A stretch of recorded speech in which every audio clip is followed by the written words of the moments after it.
मित्रों नमस्कार। Life lesson में आपका स्वागत। आप बसंत गुरु जी के साथ। हमारे बहुत से मित्र कारोबार करते हैं पर भाग्य के भरोसे बैठे रहते हैं। बहुत से मित्र पढ़ाई करते हैं पर भाग्य के भरोसे बैठे रहते हैं। बहुत से मित्र कई प्रकार के काम में लगे रहते हैं पर भाग्य के भरोसे बैठे रहते हैं और यह कहते हैं कि मेरा भाग्य साथ नहीं दे रहा है, नहीं तो मैं बहुत तरक्की कर लेता। मेरा भाग्य साथ देता तो मैं टॉप कर देता। मेरा भाग्य साथ देता तो मैं ये कर देता। मेरा भाग्य साथ देता तो मैं वो कर देता। मेरा भाग्य साथ देता तो मैं प्रधानमंत्री और राष्ट्रपति तो यूं यूं बन जाता। मेरा भाग्य साथ देता तो मैं आईएएस अफसर तो यूं बन जाता। मेरे में है काबिलियत। मेरा भाग्य साथ देता तो मैं तो पीएससी ऐसे ही निकाल लेता चुटकी बजाते।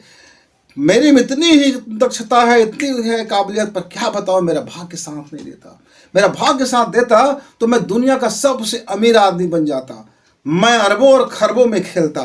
मेरा भाग्य साथ देता तो मैं एक सफल वैज्ञानिक बन जाता और मैं सूरज तक भी पहुंच जाता। मतलब बोलने में क्या है, फेंकने में रिसर्च किए रहते हैं कुछ मेरे मित्र। इतने बड़े बड़े फेंकते हैं, उनके जीवन में फेंकने के अलावा और कोई काम नहीं रहता। तो उनका भाग्य भी कहता है चलो मैं भी तुमको फेंक ही देता हूं, क्योंकि तुम्हारा फेंकने के अलावा कोई काम नहीं है तो तुमको भी फेंक देता हूं। और भाग्य भी उसको फेंक देता है। भाग्य भी कहता है तुम बड़े आदमी बन सकते हो, तुम टॉप आ सकते हो, तुम महान वैज्ञानिक बन सकते हो। तो हो में या चेतन मन उसको अनंत काल के लिए उनके भाग्य को फेंक देता है। क्योंकि आप कहते मैं ऐसा करता तो, मेरा भाग्य साथ देता तो। भाई आप अपने कर्म पर भरोसा करने के अलावा आप क्यों चाहते हो कि दूसरा का कर्म किया हुआ आपको मिले। आपका पिताजी अरबपति बनता और आप उसके संतान बनते तो आप बड़ा बिजनेसमैन बन जाते। तो आपका इसमें क्या रोल है। भीख में मांगा हुआ भविष्य है। तो आपने क्या किया इस पर। बात तो तब मजे की ही मित्र जब आप जीरो से हीरो बनो। तब लोग कहेंगे हाँ ये व्यक्ति था, इनके पास क्या था, कौड़ी छदाम नहीं था, आज इनके पास क्या है, ये अरबों में खेलते हैं। कीमत तो तब आपका होगा मित्र, तब आपका मूल्य होगा, वैल्यू तो तब आपका कीमत का होगा। पर आप भाग्य के भरोसे आप बैठे रहते हैं। वो मित्र अभी बस 12वीं पास हुआ है कुछ समय से पहले। जब वह 6वीं क्लास में था तो एक दिन उसके मम्मी पापा के साथ वो आए। मम्मी पापा ने कहा ये लड़का से हम बहुत परेशान हैं, बहुत हैरान हैं, ये बड़ी मुश्किल से पास होता है और हमने इसके पीछे न जाने कितना खर्च कर रखे हैं, कितना ट्यूशन लगा रखे हैं, कितने लोगों हर विषय का ट्यूशन लगा रखे हैं और बहुत महंगे स्कूल में भी पढ़ा रहे हैं। इतने महंगे स्कूल है इस शहर में, इससे बड़ा महंगा और कोई स्कूल नहीं है। बड़े बड़े कोचिंग लगा रखे हैं इनके लिए, बड़े बड़े महंगे वाले टीचर लगा रखे हैं। लेकिन ये जो बच्चा है ये बड़ी मुश्किल से पास होता है। ये भी इसलिए कि वो कोचिंग का मास्टर उनका ही मास्टर है, तो फेल होगा तो भाई कोचिंग में बड़ी बेइज्जती का सवाल है। पर हम क्या करें। तो मैंने कहा माता जी आप ज़रा बाहर हो जाइए, हम अपने मित्र से बैठ के बात करेंगे। हमने उस मित्र से पूछा कि बताइए आपकी मानसिक समस्या क्या है। तो उन्हें कहा सबसे पहले तो ये है कि घर में रोज रोज काँव कचर होते रहता है, झगड़े होते रहते हैं, छोटी छोटी बातों पे दोनों झगड़ते रहते हैं। पैसों को लेकर के इतनी लोभ है इस घर में, इतनी लोभ है कि मैं क्या बताऊं। हर व्यक्ति अपने अपने हिसाब से राजनीति करते रहते हैं। घर में शांति और प्रेम नाम का चीज़ बिल्कुल नहीं बच गया है। हर कोई। दूसरा कारण क्या है कि हर समय मेरे ऊपर दबाव बनाते रहते हैं कि आप ये पढ़ाई करो, आप वो पढ़ाई करो, आप इतना नंबर लाना है, वो बच्चे इतना, तुलना तुलना और तुलना। मैं उनकी तुलना करने के कारण मैं अंदर से मैं फट गया हूँ।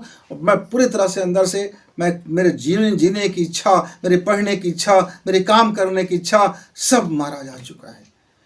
इतने ट्यूशन मास्टर, इतने कोचिंग, इतने पढ़ाई, इतने पैसे रात दिन मुझको बताते रहते हैं। दूसरा बात, मैं गणित में माहिर हूँ और मुझको बोलते हैं कि आप डॉक्टर बनो, आप डॉक्टर बनो। क्यों?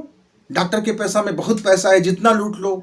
कोई मरीज आता है, कौन सा बीमार है कौन जानता है, जितना बिल बना लो, जितना लूट लो, जो दवाई दो। यानी कि पैसा का इतना भूख है, इतनी हवस है कि वह पैसे की हवस के कारण मेरे इस घर में बिल्कुल घर वाला वातावरण नहीं है। सब पैसे के भूखे हैं, सब ईगो में हैं, सब लड़ते झगड़ते रहते हैं, सब अपने आप को तोपचन समझते रहते हैं, सब अपने अपने में हैं, सब इधर उधर जिंदगी जी रहे हैं। ऐसे में मैं भला क्या करूं, क्या ना करूं, मेरा तो कुछ समझ ही नहीं आता है। इसलिए मैं सारा पढ़ा हुआ चीज़ बेकार हो जाता है, सारा मेरा मेहनत बेकार चला जाता है और मैं फिसड्डी बना रह जाता हूँ। अब विकट समस्या है उस मित्र के सामने। 6वीं क्लास का मित्र है, 7वीं क्लास का मित्र है। हो सकता है कि आप 12वीं क्लास में हो सकते हैं आप 10वीं क्लास में हो सकते हैं आप कॉलेज में पढ़ते हो सकते हैं आप प्रतियोगी परीक्षा में बैठते हो। क्या इन्हीं वातावरण के बीच में, क्या ऐसे ही दबाव के बीच में, क्या ऐसे ही कामों के बीच में आपको सफलता मिलेगा? तब तो फिर आप भाग्यवादी बन जाओगे, भाग्य के भरोसे बैठे रहोगे। क्यों? अरे भाग्य में होगा तो हो जाएगा, नहीं होगा तो नहीं होगा। तो मित्र, फिर मैंने उस मित्र से कहा कि मैं आपके माता पिता को तो नहीं बदल सकता, मैं आपके फैमिली को तो नहीं बदल सकता। आपने ही उस परिवार को चूज किया था। जब आप सूक्ष्म जीवात्मा थे, तब आपने गर्भ धारण करने से पहले गर्भ चयन करने का आपको अवसर था। आपने उस अवसर में अपने उस माँ को और उस पिता को चुन लिए थे। अब आपका ही चुनाव है, अब आपका चुनाव है। अब आपको अपने आप को कैसे बदलना है, इस पर आपको काम करना है। माता पिता नहीं बदलेंगे, ये दुनिया नहीं बदलेगी, दादू दादी नहीं बदलेंगे, चाचा चाची, मामा मामी, फूफा फूफी, ताऊ, कोई नहीं बदलने वाले हैं। बदलना है तो सिर्फ आप अपने को बदल सकते हो, और नहीं बदलना है तो फिर कोई नहीं बदल सकता।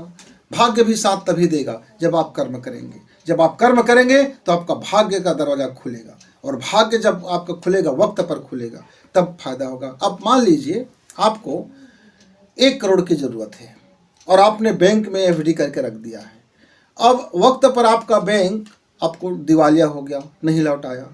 अब आपका तो संचित कर्म था, एफडी था, अब नहीं मिला, आ गया ना गरीबी, हो गया ना दुर्दीन। अब आप कहोगे कि हाय भाग्य, मैं क्या करूं? तो भाग्य के क्या दोष मित्र, उस बैंक ने घोटाले किए ना। अब मान लीजिए आपको ज़रूरत है 50 लाख की और आपका भाग्य आपको 1 करोड़ दे दिया, तब आपका 50 लाख का ज़रूरत भी पूरा हो गया और 50 लाख का बच भी गया। तब आप कहोगे कि मैं बड़ा भाग्यवादी हूँ। लेकिन आप उस परिस्थिति को नहीं समझोगे किस कारण से आपका भाग्य ने साथ नहीं दिया।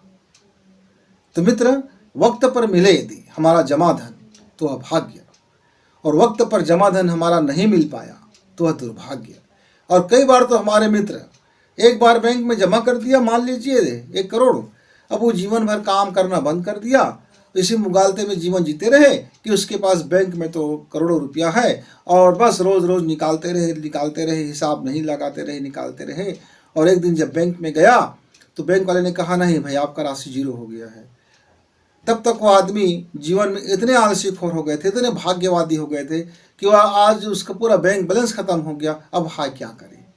कहीं आप भी भाग्य के भरोसे ऐसे यदि बैठते होंगे तो समझ जाइए।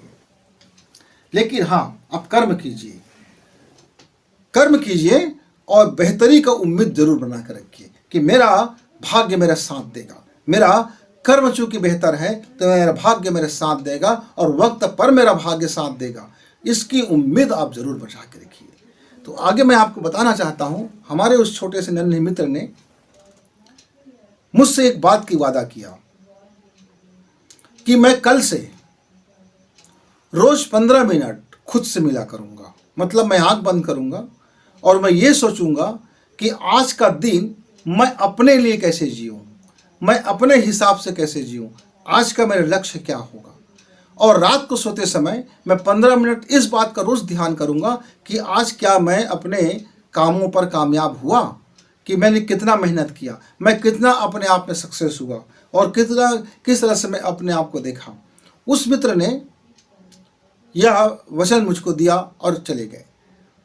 वह 2 साल बाद लौटा और उसके चेहरे पर बड़ा मुस्कान था, चेहरा खिला हुआ था। अपने कामयाबी पर उसको बहुत ऐसा लग रहा था, आत्मविश्वास से भरा हुआ और खुशी से चेहरा लबरेज था।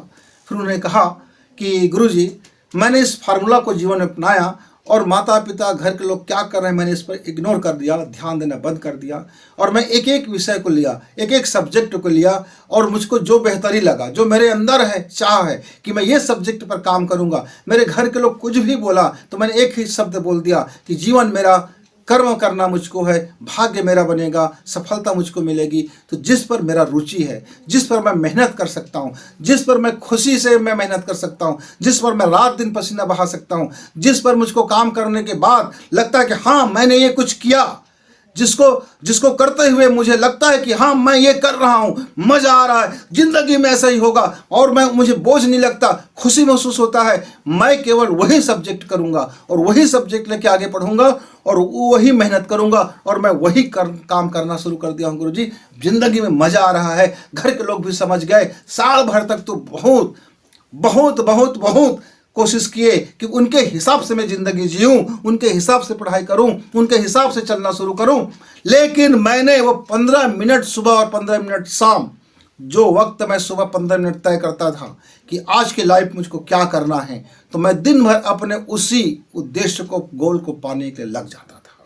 और शाम होते होते तक जो भी मिलता था मैं रात को फिर ईमानदारी से समीक्षा करता था और नोट कर लेता था कि मैं कहाँ कहाँ अब कमज़ोर पड़ गया हूँ, कल से मुझको इस कमज़ोरी को दूर करना है। और मैंने ये देखा कि 1 साल के बाद मेरा भाग्य उदय होने लगा, मेरा भाग्य साथ देने लगा। आज मैं कह सकता हूँ कि मुझको जिस भी मैराथन में दौड़ाइए, मुझको मेरी जो फील्ड है उस पर मुझको कठिन से कठिन काम दीजिए, मैं हंसते हुए उसको स्वीकार करूंगा और उस चैलेंज को स्वीकार करूंगा और उस अवसर को छोड़ने वाला नहीं हूं। मैं भाग्य के भरोसे बैठने वाला नहीं हूं, लेकिन ये उम्मीद जरूर रखूंगा कि मेरा जो कर्म है यदि वो बेहतर हो रहा है तो मेरा भाग्य भी मुझे साथ देता रहेगा। यह आत्मविश्वास, यह आत्मबल और यह परिश्रम करने की गुरूर, ये 3 चीज आ गया है। और गुरूर को मैंने छोड़ दिया, अभिमान को मैंने छोड़ दिया, ईगो को मैंने छोड़ दिया। लोग क्या कहेंगे कि तमाशा पर अब मैंने नहीं पड़ा, कि लोग क्या समझते हैं मैंने इसको छोड़ दिया, कि लोग क्या समझेंगे यह भी मैंने सोचना बंद कर दिया।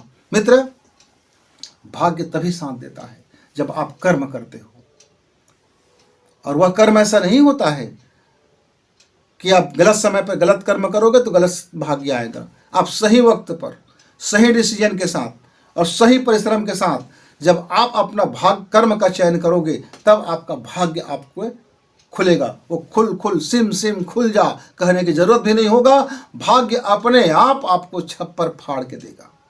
मित्रों, आपका भाग्य भी आपको साथ दे सकता है। केवल शेख चिल्ली बने मत बैठिए, उठिए, परखिए और मेरे उस नन्हे मित्र से सीखिए। यदि आप कुछ सीख सकते हैं तो भाग्य भी आपको कहेगा आ गले लग जा। धन्यवाद, नमस्कार, फिर मिलेंगे।